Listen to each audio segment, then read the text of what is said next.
Hey, what is up, guys? It's Richard the ESPN back again, and this time I'm in crispy 480p.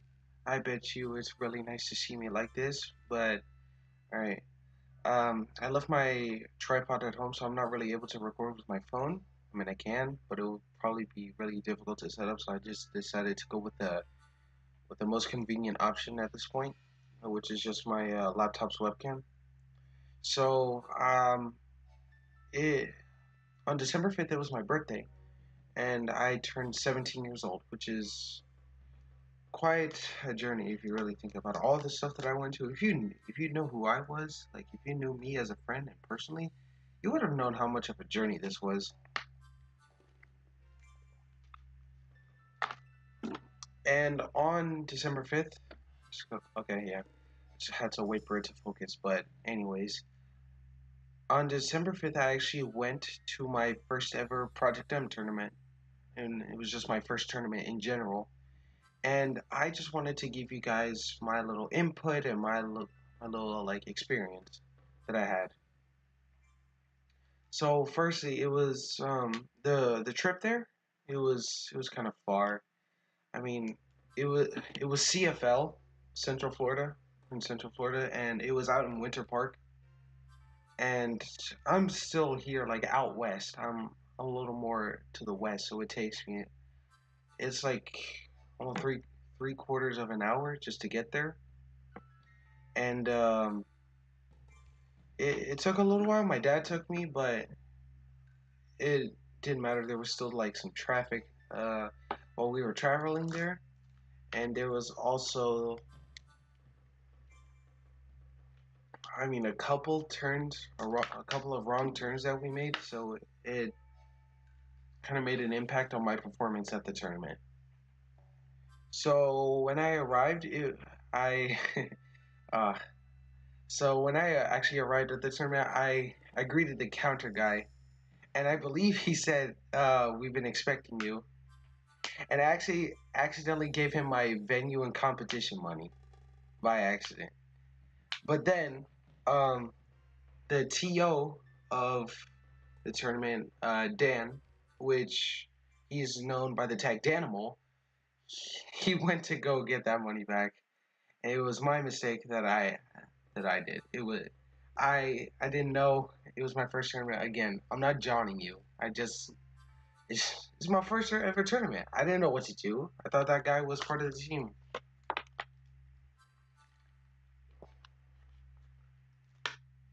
But anyways, I arrived there pretty late.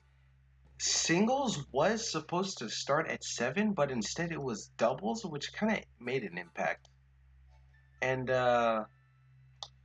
so I decided to actually play in both singles and doubles.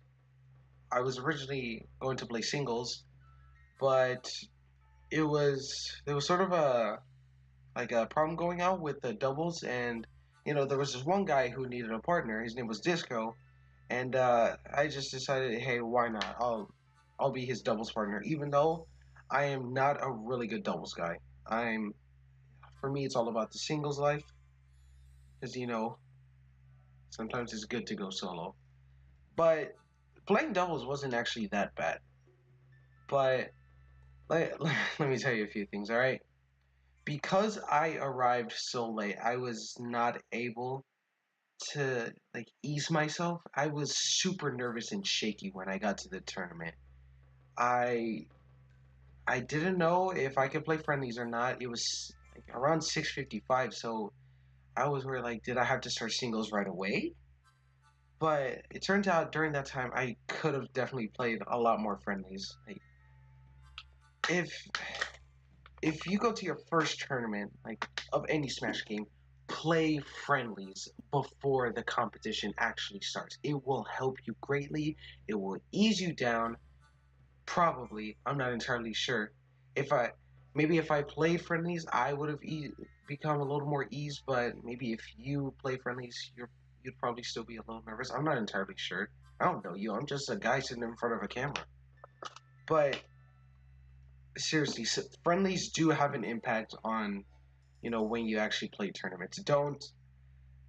don't skip out on friendlies. It's a good idea to just go friendlies, prepare yourself because you are okay. Let me okay, so the tournament actually starts. I go to doubles with Disco, my playing partner, and we play against this guy Sid and some other guy. I choose Roy. He plays Samus. By the way, Disco, he's an amazing Samus player. I've seen his strategy. He's really good with the missiles. He's basically the Hugs of Project M. At least I would think so. I'm not entirely sure, but he's really good with the missiles, and just his overall movement was very quick and very agile. His recovery was also very good. But anyway, so we were playing Sid, who was playing as Sonic, and that other guy who was playing as Zelda. He chose Disco chose Samus. I chose Roy because Roy's our boy. You know what's up.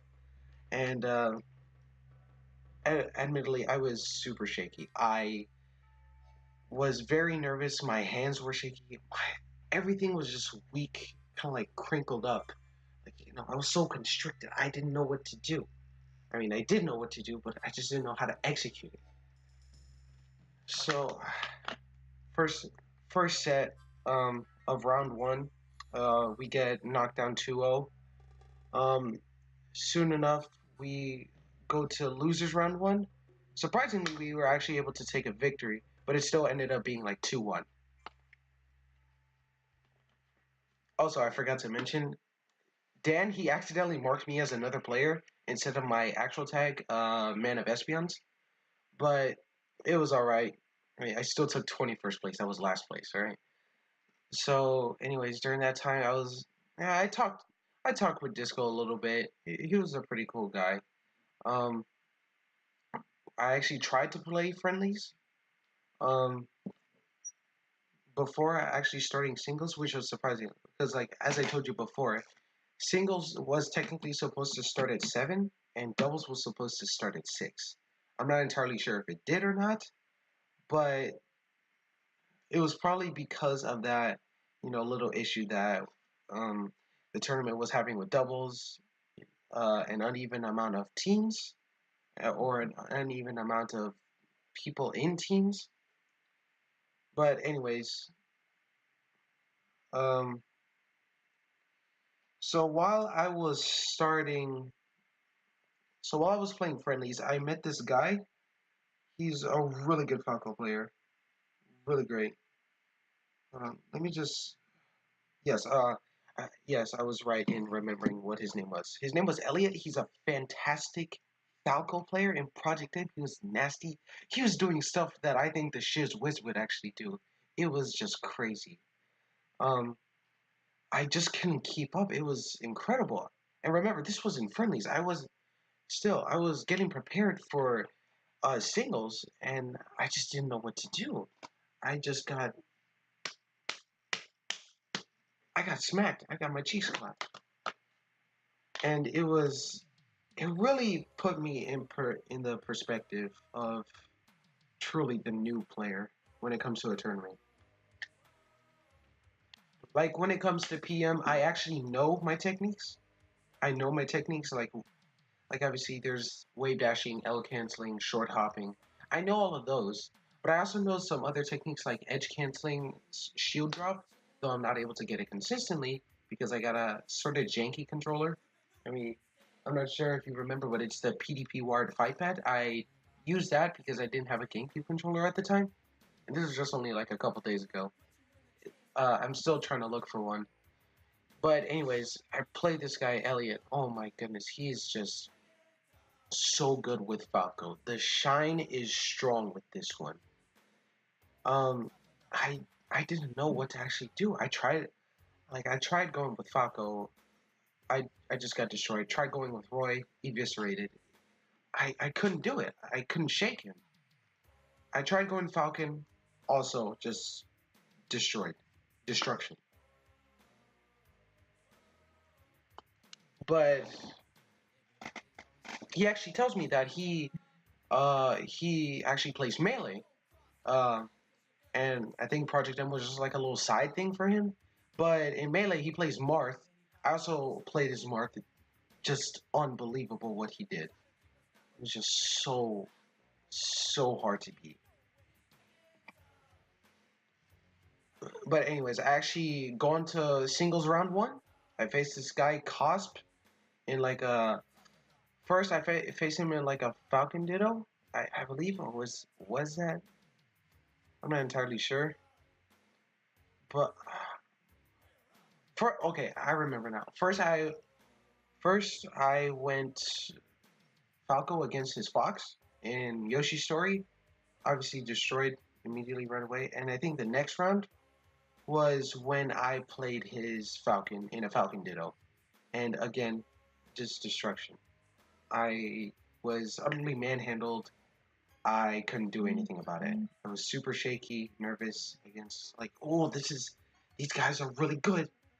And so I go to losers and I face this guy, Rome. Can I just say that he's got some just beautiful skill on him. His Game and Watch is so good. Like he's got like up throw to forward air mastered like that. He also has this really precise chef movement that he does. Not to mention the judgment that he sometimes did. I think I no way. Um I didn't get like nined or anything by his Game and Watch, but overall an amazing Game and Watch player. I commend him for just like defeating me. And it was really hard to deal with. Next round I face his Luigi with my Roy. It was so close. It was just super close. I went Roy against his Luigi, which I presume is just like his secondary. It was so close. We were one stock to one stock on Dreamland. I couldn't believe that I messed it up. I could have made it 1-1 and could have moved on from losers. Because, I was starting to ease down a little bit. I knew I had that potential in me. But then, all of a sudden, boom. Uh, I I got gimped. I got gimped. Actually, I don't think I was gimped. I just got like knocked off the stage. But essentially, it was useless. I was out of the tournament at that point. There was like no recovering from that. But I play a little bit more friendlies.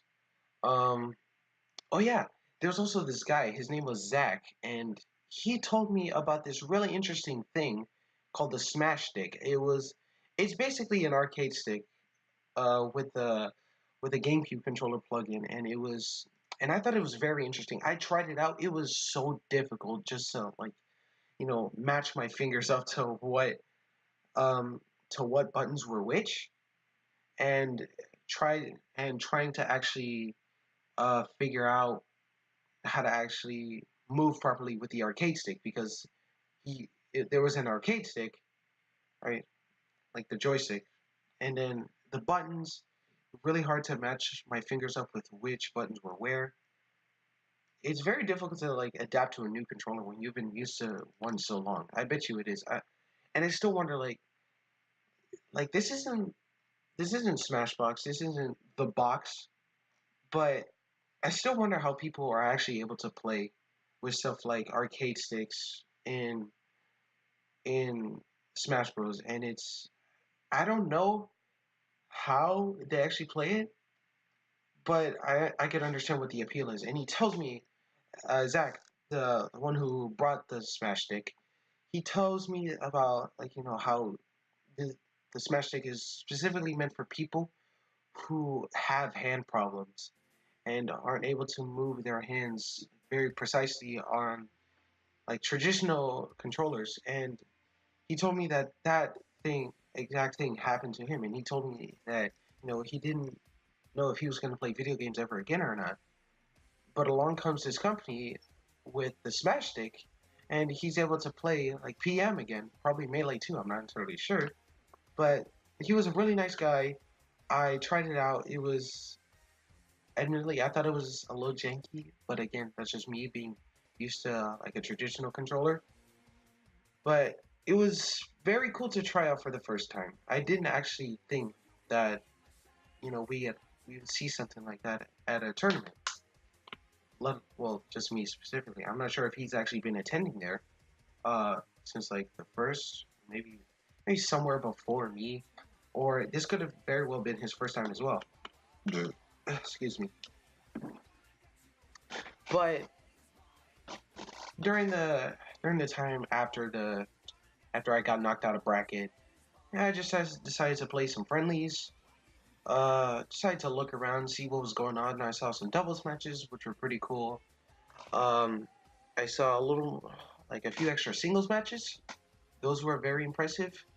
But I think probably my main highlight for this tournament was doing commentary. I didn't actually think that I would be able to do so. That was kind of on my bucket list if I ever went to a tournament to begin with, like to help with commentary. And I didn't understand some of the technical terms. Like, well, that's partially true. It's more like I don't know how to interpret or how to actually see them in action. Like, let's say if somebody was to do like a jab reset or an edge cancel, I wouldn't be able to immediately catch out like that. But I would very well kind of like agree with the person next to me, admittedly, because I'm a little lost here. I'm just looking at the match with like my basic Smash knowledge, and it was fun. Doing commentary was fun. I did commentary with Disco. I did commentary with Up Smash and Pray, aka Reiki. I also did it with Danimo. All very all very cool guys who were part of the tournament, and it was just very. It was almost surreal in a way because here I am at my first tournament ever, and I'm sitting there doing commentary for a game for a tournament that I just got knocked out of. Like, what am I doing? I don't know. I'm just sitting here trying to have a good time. But after that, it hits 10. My dad and we go home, and that was that was my tournament experience. Sure, I got knocked out of bracket very early on, but overall it was pretty fun.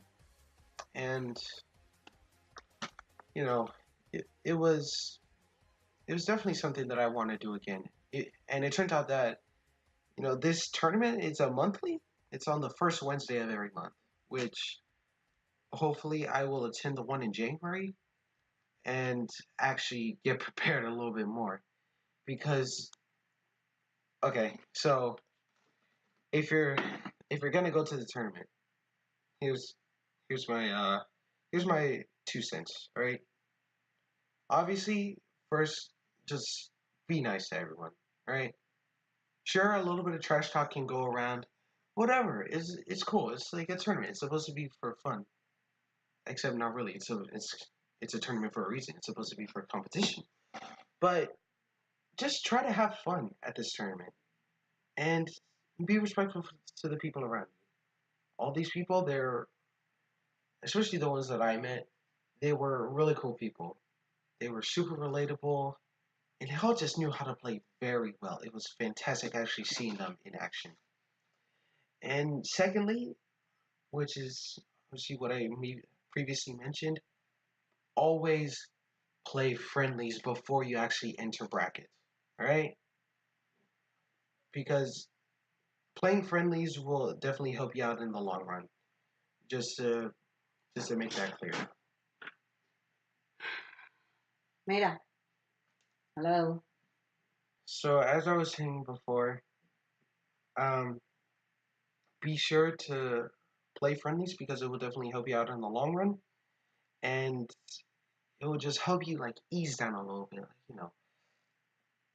For me, I've only ever played Project M with like maybe my friends, and we're not even that good. At least I think so. It's like what Ken said in the documentary. Like I'm only a small fish in the pond. I didn't know anything about the ocean yet. But it, I felt like afterwards, like the day after, when I actually started playing PM again, I took into consideration what some of them said for advice. Like, work on my movement, and stuff like that. And I found myself actually applying that, and it was crazy how I was able to play so well in PM, even though I was by myself and it was just only like AI. But it was it was crazy how I was able to immediately take the advice that they gave me. And I honestly never thought I moved like that ever. I was so fast. I was getting L cancels like 99% of the time. My wave dashes were on point. I was dashing forward, wave dashing back, and doing something like down smash. It was it was a sight to see, honestly. To see someone like as young as me. I mean, I may not be the youngest guy to have entered the Smash community. I mean, certainly Baby Mango has something to say about that. But as someone who actually wants to rise up in, like, Project M's rankings, especially down here in Florida, where at least, at least to my knowledge, in Central Florida, we don't have that many tournaments, and the ones that we do have, they either start like too early or too late. And although that's one of my main gripes with this tournament specifically, it was all right. It was like prime time. Basically, the time from 8 p.m. to 11 p.m. is what people like to call prime time in TV production. But it was something that I never thought I would actually be able to experience at all. Um, the tournament series, it was called Outlawed. It was You could actually find it on Twitch. Um, I will actually post a link to the channel that holds it. By the way, the event was actually sponsored by Polarity. In fact, some of the people from Polarity were there, and it was very impressive to see that this is kind of a big gaming company. I mean, again, I use kind of big because I've never seen one like locally, like around here in Central Florida. Excuse me. And just came as a shock to me. We we've kind of been blessed with this presence of a company who's actually sponsoring us.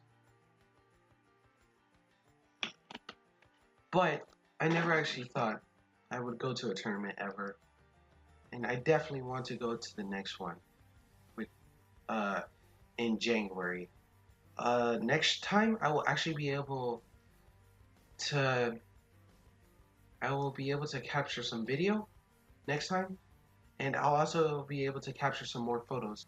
I mean, I'll just put some photos up on screen that I caught from the event, and that's kind of going to be the end of this video, guys. Sorry again if the camera quality wasn't the best, and sorry if the mic quality isn't the best. Again, uh, it's just supposed to be the family laptop. It's not even mine. It's just the family's. But I like to thank you guys for watching, and I hope that next time in Outlaw 22, I will probably be able to take at least third place. By the way, tournament attendance was above average